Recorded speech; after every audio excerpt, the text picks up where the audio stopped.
Yeah, I thought it was a heck of a game.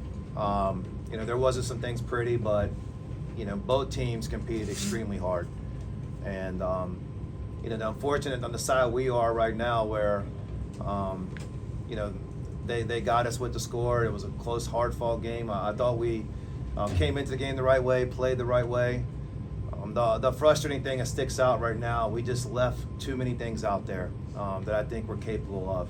And they're a tremendous defensive team, tremendous rebounding team, but there's some mistakes here and there that we just got to be able to do to be able to beat a team like that. And it's a missed free throw, missed shot, some open things there, some execution, some screening.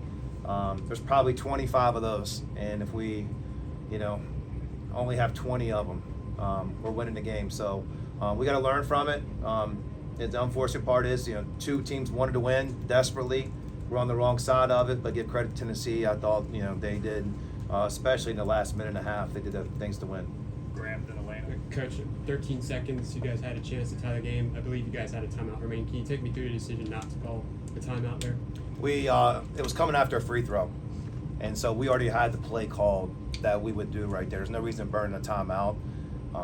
The guys knew the play to run, and so we had to save our timeout. Yeah. On that play, were you looking to tie it with that much time left, or just the best shot that you could get on that one? Yeah, we were trying to go downhill, and then the problem was we started on the wrong side of the court, and then that took an extra 2 or 3 seconds. TT's look, I think, is pretty good. You look at the shot, and it's easy to say he missed it, bad move, bad play, everything else. He's an all-conference player with his feet underneath him and shot at 3. So if I'm in that situation again and that's what we got, I'll take it. Steve. Mark, a lot of the end of the game came down to they made a couple shots and yours rimmed out. Is that as simple as this game with a small margin, or do you look back at things like the 9-minute drought as where you really lost this game? Yeah, I think both teams struggled to score in segments, and we had ours. The margin of error is very small in a game like this. It's hard to score against them. They do a great job there. So us not being, great on offense wasn't completely unexpected, but we missed opportunities. There was some shots there, some threes, some executions, some things, some missed looks that were there. My guys will come right back, and the coaches will come right back, and we'll learn from it. We'll get better. Chris and Joey. There's been talk that Tyler's had the flu, I think. What's the status with that this week? Has he been sick? And just how much is the physical pull of the season, the fouls he's taken, and those things taken? It's the SEC is very physical. He tested positive for the flu yesterday, and then he was recovering. I thought he played hard. He was not going to miss this game. That's just who he is, and so he gave every bit of effort he has, and like I said, I'll go down with him anytime. He's a warrior. I love him to death. I'll go down with him anytime. You two obviously now hard-fought losses in a row. What does a successful response look like in your eyes? Yeah, you have to respond. You don't have a choice. It happens in life. It happens in basketball. We were an inch away from winning the game at Missouri, maybe a half inch away from winning the game at Missouri, and you come back and you're playing Tennessee and in a great basketball environment, and we just had some things that just couldn't quite finish the last minute and a half. Nate Ament made a shot that was against perfect defense, and there might have been some shuffling of feet or whatever else, and you see what happened there, but he still made the shot, and you did everything right, and sometimes you do things right and you don't get the right result. Elena the film.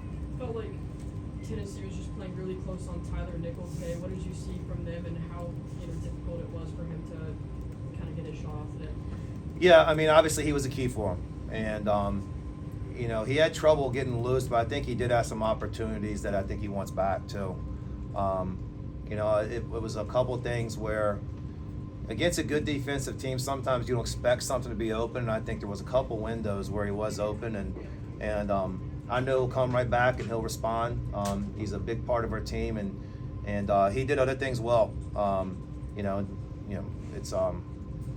It's a hard-fought game against good guys, and sometimes it goes that way. Tom. Talk about Duke's return, and it gave Tyler a little bit of a breather when he really needed it. It seemed like. How'd you react? Think he did? Yeah, I mean, for Duke to miss the time he did and be able to come out and play like that today was really impressive. You know, he made some timely shots. The biggest thing that he helped us out with was the assists. I think he had 6 assists.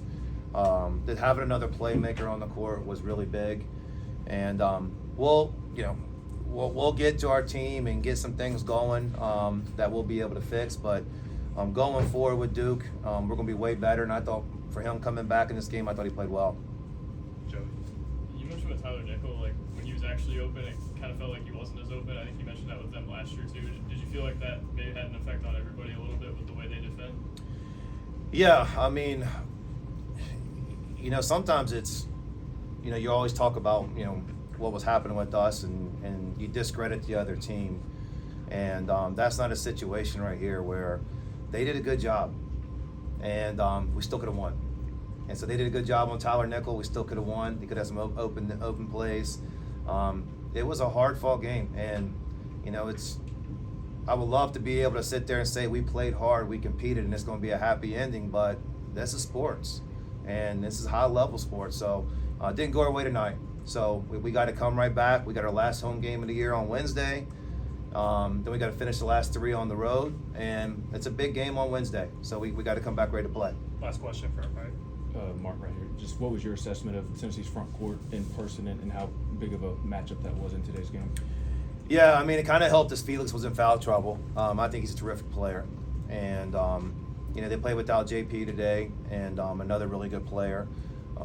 But, you know, it's the strength of their team. You know, they have 2 guys that are shooting majority of the shots that are high-level players in Gillespie and Ament. And the other guy's job is to be physical and rebound. And I think the guys are buying into the roles of kind of doing that. I thought our response was pretty good. You know, going into the game was a fear of mine, a big focus on the rebound and the physicality, and I thought we held our own, but they're one of the best, you know, that we'll ever go against and one of the best in the country at it. Okay. Thanks, Ed. Thank you.